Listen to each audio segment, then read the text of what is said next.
Community Hotline is made possible with generous support by Gresham Ford, the dealer with a heart. The Contribute to the Community program provides the opportunity for the Gresham Ford team to make a positive impact, serving their customers and helping people across the community. And by the Mount Hood Cable Regulatory Commission. The Mount Hood Cable Regulatory Commission advocates on behalf of the public interest on communications policy issues at the local, state, and federal levels.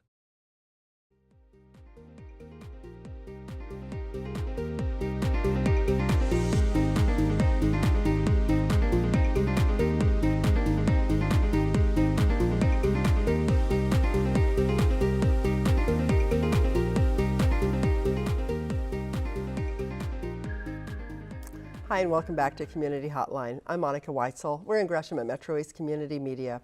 Now we're going to talk about a local organization that is helping people across the world, and this is BonZeb Incorporated. This is a local organization, like I said, and we have here the president, Thomas Joseph Stein. Welcome. Thank you. It's nice to have you here. And I'm surprised that I didn't know about your organization before, because you were right here in this area. And you've been around for what, nine years? Yeah. 9 years? Okay. Tell me a little bit, if you would, about how the organization got started and what your mission is. Okay. Well, the organization got started because I had been in Haiti working at a school. Okay. And when my wife and I decided to come back to the States, it was right before the earthquake. The big one. The big one. Yeah. And when the earthquake hit, there was, I was just sitting over a cup of coffee with a friend, and we were talking about our work in Haiti, and he asked me what were the big three, issues facing Haiti. Oh, okay. And at that time, and still, it was the 80% unemployment, 80% illiteracy, and 98% of the trees had been deforested. Wow. So illiteracy, unemployment, and the deforestation of the trees. Yes. Wow.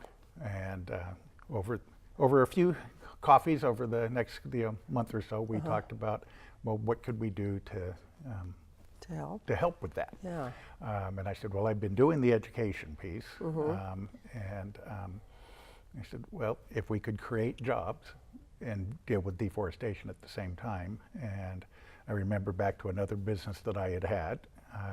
I had a church supply company, and one of the things I had to do is give churches ashes for Ash Wednesday made from Palm Sunday. Right, right. And through trial and error, I learned how to get black ashes instead of gray ashes. I didn't burn everything up.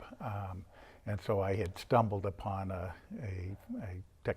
technology called torrefaction. Huh, And okay. I did that in a 35-gallon drum on the side of the house. To get the ashes. To get the So ashes. the ashes. And so what we're doing now, rather than burning our feedstock, we are actually baking it. And our little 35-gallon drum is now a 1-ton drum. We can process a ton of grass about every 4 hours. Okay, so explain to me how this works then. So you wanted to be able to provide jobs, Right. and you wanted to help with the deforestation process, so Right. our problem. So how do you go from there to there? I mean, what, yeah. Well, it was just saying, if we can create many jobs. Like one of the things, sitting down with one of our Haitian agronomists, I said, how many people would it take us to clear an acre of land each day? And he said, you could use 104 employees. Ooh. So we said, okay, we need 104 employees. So you're going to provide 104 jobs. Right, clearing the grounds so that we can actually plant the fields. And we could get a tractor and do everything in a day, Right. but that doesn't create jobs. Right. One of our other mandates to ourselves as a board is that we pay 20%, at least 20% more than the going rate for employment. Which and compared to this what is we get field paid towns. here is probably Right. nothing, but Right. there's So right now, the government says $3.60 is a daily wage. a day. Yes. We pay $5 a day. Wow, and they're probably like, yes. Yes. I'm Well, first they have a job, which is yeah, a plus. which is huge in itself. If there's how Second, much did they you say have it was? The unemployment was what, 80%? Wow. So when you go someplace where nobody's working, you say, I'm going to create 104 jobs, and I'm going to You're a pay popular you. guy. Yeah. Well, And then you pay them more than what they would be making if they were Yeah. working in the city. And then you feed them during their shift. So there's more food at home. That's huge. You know, Right. just the fact that you're giving them a job and you're paying them a better than normal wage is huge, because if people don't have a job and they need to work, Right. a lot of times they're willing to take anything. Right. You Well, know, and that if the touched fact us- that you're not yeah. taking advantage of that, you know, not that I think you would, but there's a lot of people that would. Right. You know. Well, one of the things that touched us after our, the first month that we were, planting is I went down to visit, and I had employees coming up and saying, "Thank you. I now have 3 sisters that are able to go to school because wow. I'm paid. I have a job." Or I've been able to take my wife to go see a doctor. Things like that. That you don't think $5 a day would means make that, anything, yeah. but it has a huge impact on their lives. Yeah, the fact that they can take somebody to the doctor, perhaps extend their life, Right. or that they can have an education and have a better future. I Right. mean, that's got to be very rewarding. So tell me, so they're clearing the land, they're replanting, and then what? Well, then, initially last year, when we first planted about 2 years ago, because it's taken us that long to work through the government to get the land. So we Okay. have a 320-acre farm that we have a picture of someplace. Okay, But, yeah, we should actually bring those pictures up, Yeah. and maybe we could. but tell us what that farm basically we're using the grass as it grows. The grass actually grows to 16 feet. Really? Yeah. Wow. Yeah. You get lost in there, that's for Yes. sure. Yeah. 16 feet. my And it goodness. grows naturally in the tropics. Okay. And So- that's our project in Timon. So that's just the beginning of the property, and we go for a couple miles up that road. The Okay. road is the rock. That's the road? That's the road. Wow. So, So it's fairly primitive as yes. far as that goes. and one of the issues that we're trying to address once again is the reason that the charcoal is used so much, and it's not just in Haiti, it's throughout the tropics. 40% of the world's population relies on charcoal for its main fuel. And the issue with the kids in Haiti is that they're not uneducatable. They just don't have time to go to school because they have to go fetch water. 4 or 5 And that's what these kids are are doing here? right now. They're fetching water, and they will do that for 6-7 hours, and it depends on how Ooh. big you are to what kind of bottle you have. And The how much little you can kid in the carry. back, is going to have to make a lot of trips, to get So the water instead for of going the to family. school, this is what they're This doing. is what they have to do. Oh, But they man. are very bright. I mean, the kids Yeah, at the yeah. school I had spoke 4 languages, had a 100% pass rate at the International Baccalaureate, but you had to give them an opportunity to be They in just school. need, they Right. need an opportunity. So what is it? This is several pictures here, and this is the charcoal then? That is the process that they use right now, and the charcoal stoves that they use. It's basically wood charcoal. They take it through the same process called torrefaction, but they do it by digging a hole, putting the tree in it, lighting it on fire, burying it, let it smolder. Really? Come back a week later, uncover it, and then chop it up. And then sell the charcoal? And then sell the charcoal. Okay. And right now, the charcoal is about 30% of the income of a person living in the city. And so it's even more if you live outside the city. So this is, once again, just some pictures of the So that charcoal. grass and that's then the growing there? grass there, that is actually a picture of our field, one of our farms. So now they're not doing that anymore with the trees, lighting Well, the they're trees still, on. yeah, they're They still still cutting doing down it the that way? trees. Yeah, Okay. what we're trying to do is get to a point where we have 250 small businesses created with other NGOs and Haitian businessmen. We don't want to have, take over the entire charcoal market. It's a $5 Okay. million business in Haiti. wow. But what we want to do is we want to actually, another one of the wins for the people we're working with is that we charge $1 a pound for charcoal, not $2.25. So that 30% becomes 10% of your income. The charcoal is also, once again, because of my church business, it's smoke-free. Oh. Our whole process is about 95% smoke-free. Wow. And so that makes the charcoal about 95% smoke-free. And since all of the cooking is done indoors, It's better for their health and you everything have else. black lung and respiratory Yeah, diseases. yeah. or, Oh you my know, gosh, So you can yes. fight it just by having the charcoal. Oh, that's huge right there. Okay. And then So this what- is what just a is it? couple of the organizations that we work with, Double Harvest and JEDCO. that we're trying not to reinvent the wheel with other organizations, but to be in collaborators with them. Right. So, You can do a lot more with this is a picture of the farm. It's very rugged land. One of the things that we mandated when we went to the government is we don't want farmland. We want the worst land because you don't want to take it away from farmers. So this is an area that's been deforested, very steep terrain, and by starting to plant the fields, the last trip we had down there a few months ago, there was probably 1,000 palm trees that had popped up. Oh, really? And so the neighbors were saying, "Are you building palm? Are you planting palm palm trees?" it's like, No. we're not planting them, and they're just coming because the soil is being retained." And so we actually plant around any tree or sapling that is in the ground. So the ground still has enough nutrients. It hasn't been robbed of the nutrients. Oh no, they've lost a topsoil. lot. But one of the benefits of the grass is that it creates about 5 feet of topsoil in its 20-year lifespan. Okay. And it can be harvested 4 to 6 times a year. Oh wow! Well, that's significant. This is what is that? This is our kiln. That's the oven that we bake in. So you're baking the So, charcoal. Yeah, the furnace is in the blue on the bottom. You can almost see the red basket on the top there that goes down inside. How tall is that? That's 7 feet. Okay. And it's about 6 feet wide.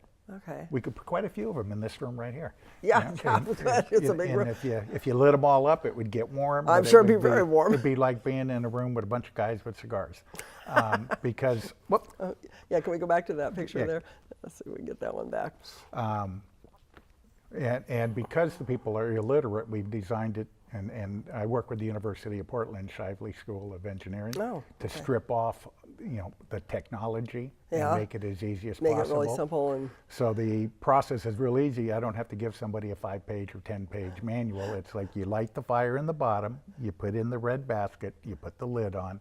When smoke comes out that little chimney on the left, you close valve A, which is down in between the two, you open valve B.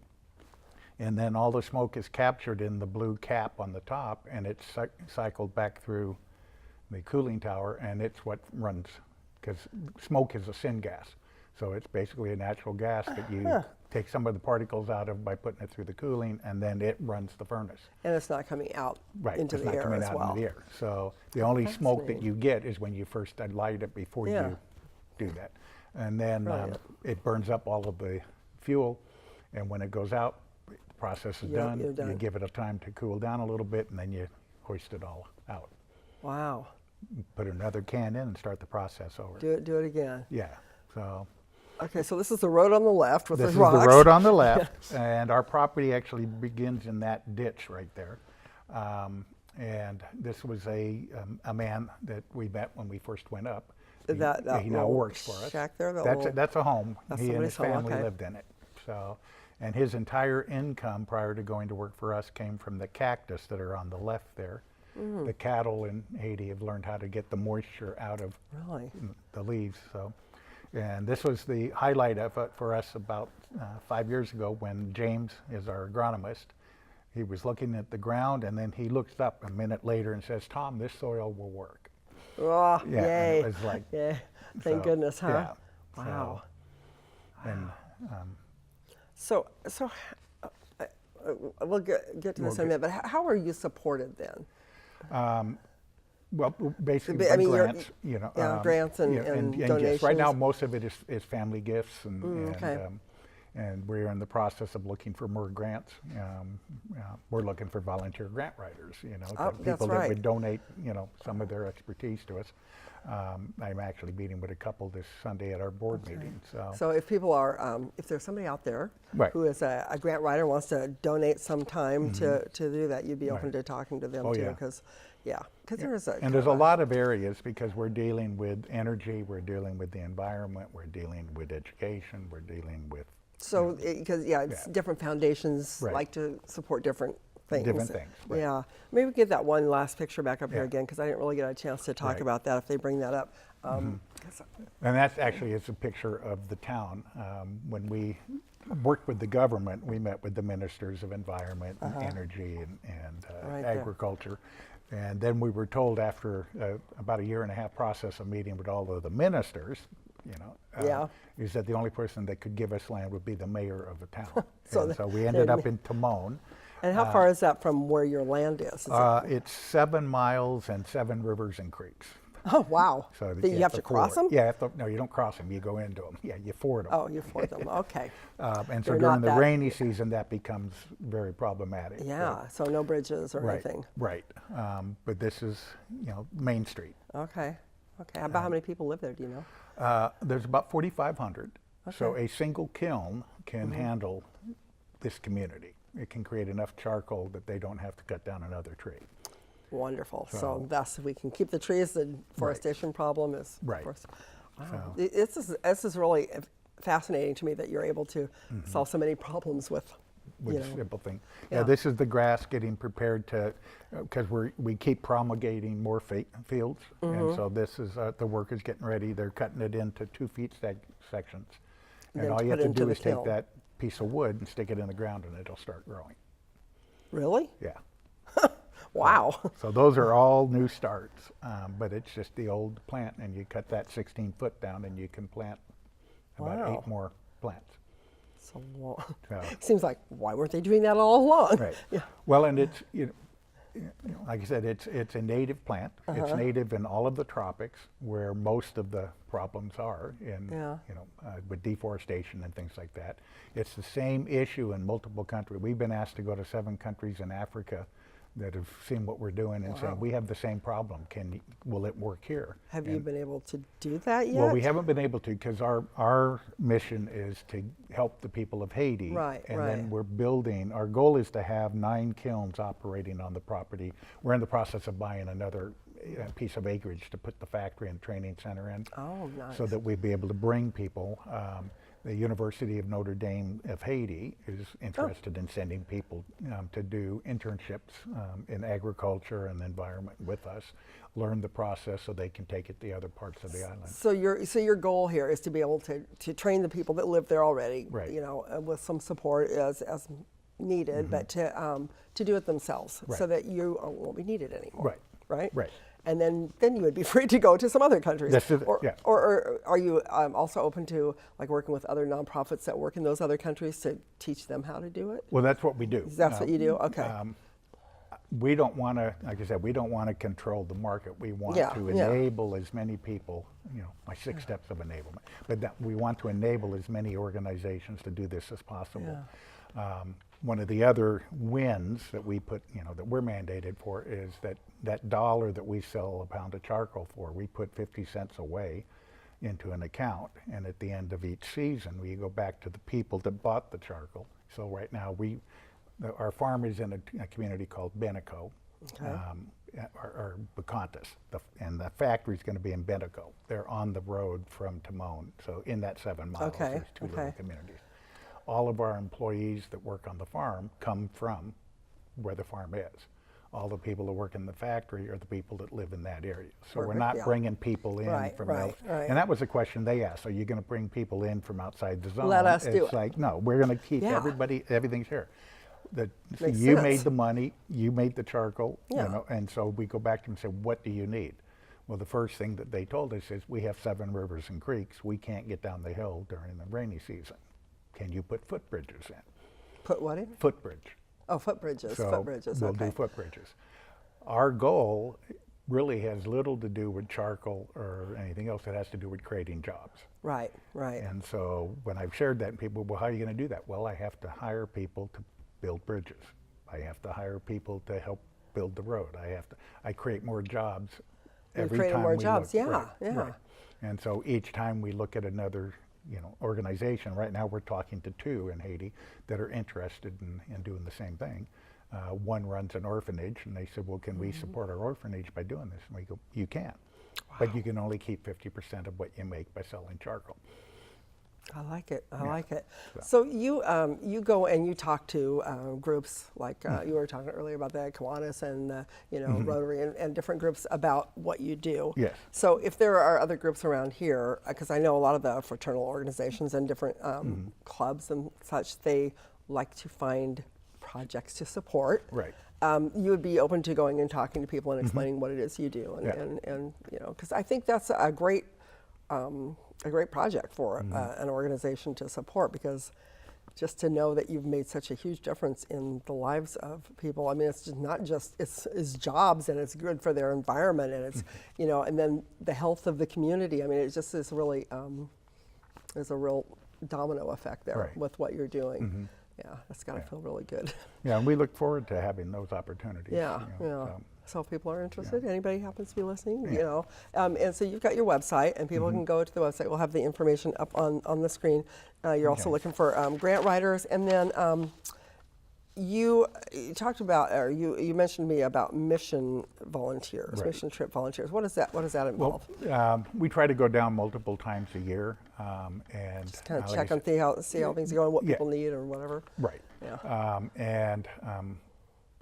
I know I mentioned the University of Portland's, you know, engineering school. Right. They're working on modifications to the kiln to make it more efficient, or what? Yeah, more efficient. That was the word. Yeah.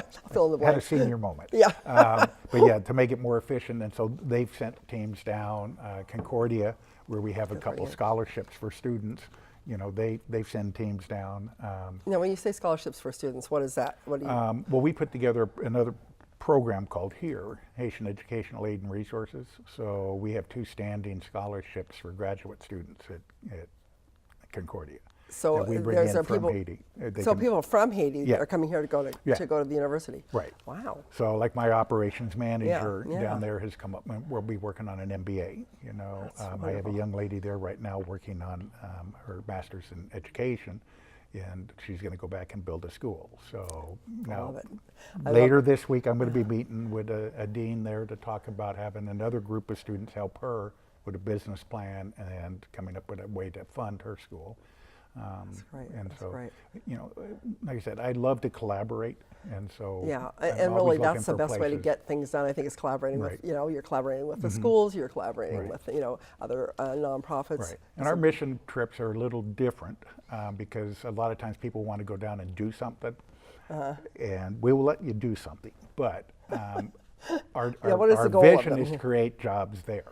Yeah, it's not for you to go down and do it for them. Right. It's to teach them how to do it. Right. So if we have somebody with expertise in wind power or solar power or something like that, we could use that. You know, I know what we need to be digging some wells. We have to do some kind of reservoirs on the property. So a lot of different engineering areas that we can use people in, but we can also use people that just want to experience it. Yeah. I could see people. You know, a lot of people now want to take. Vacations where they're actually working, you know, or they're actually helping somebody. I mean, you know, especially if you're an engineer and you know want to take a break, you want to go to another part of the world, and you know, maybe you'll help out. What a great opportunity that would be. Right. Also wanted to ask before we run out of time about hosting families for our students. Right. So you're talking about the students that come over here from Haiti that are on the scholarships. Right, that are on scholarships. So you're looking for host families for more students? If we had host families that would be able to help them out with that. For them to live there for the whole year, is that what you're, Yeah, because right now we have it's a full tuition scholarship, but it doesn't cover room and board. Which can be considerable, especially in this area. And we only work, and it sounds funny, but we only work with the poorest people in Haiti. And people think of Haiti and it's a very poor, it is a very poor country. So it's the poorest of the poor, really. It's the poorest of the poor who we work with. So none of our kids, like the young man I had come up here and get his MBA a few years ago, he wasn't going to inherit anything from his family because the family had nothing to leave him, but he's a very, very talented young man. So by coming here to getting the degree, now he's able to. And he can go back and help them. Right. So that's wonderful. Is there anything else that we should know about BonZeb and the work that you're doing that you want to share with us? Because I'm pretty impressed with what you've been doing so far. Well, I think the big thing is to stress that we are always looking for the win. And people go, well, it's a win-win. Well, typically that means a win for you and it's a win for me. We don't look for the win for me. We look for the win for the people. So the win you get for yourself, create the is job, here. pay them more, feed them, give them clean charcoal, give them back what it is that they put in, help them improve their environment, the infrastructures, and educate them. So. The ramifications of that though really are global. If you know, I mean, if you really think about it, I mean, it's affecting not just this one person. It's like the community, and then from there, it's the country. Right. You know, Right. I mean, it just kind of goes on from there. It's and the win is not just them. It's Right. it's everybody. You know, if you keep on doing that, I think it's a wonderful work that you're doing. So Yeah, and if there's anybody out there that knows another nonprofit in Haiti that could benefit from, you know, I might have to talking. think about that. we're Just might, yeah. Like I said, that's what we're looking at doing, is Okay. talking to other nonprofits that would Yeah, benefit I from like this. collaborations. That's one thing I've learned in this job, talking with all the nonprofits, is that you get so much more done by collaborating with others. So Yeah. Thank you so much for coming on tonight and sharing that with us. Well, And thank you for inviting me. Yeah, you're welcome. And if people are interested, we'll have that information on the website up. They can check it out. They can find out more about what you're doing. If they want to make a donation, if they want to volunteer, go on a mission, be a host for a family, they'll be able to check it out and know where to go. Okay. Great. Thank you Thank so you. much. You bet. And thanks so much for watching this episode of Community Hotline. This has been an eye-opener for me. I hope you've learned something and enjoyed it too. So we'll be back here next week. We'll see you then. I'm Monica Weitzel. Good night.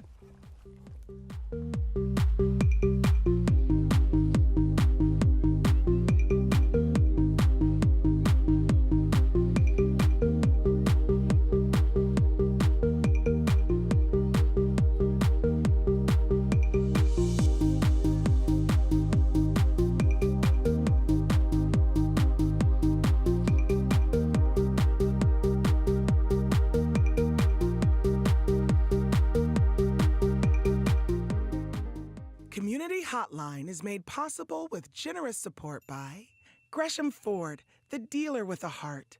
The Contribute to the Community program provides the opportunity for the Gresham Ford team to make a positive impact, serving their customers and helping people across the community.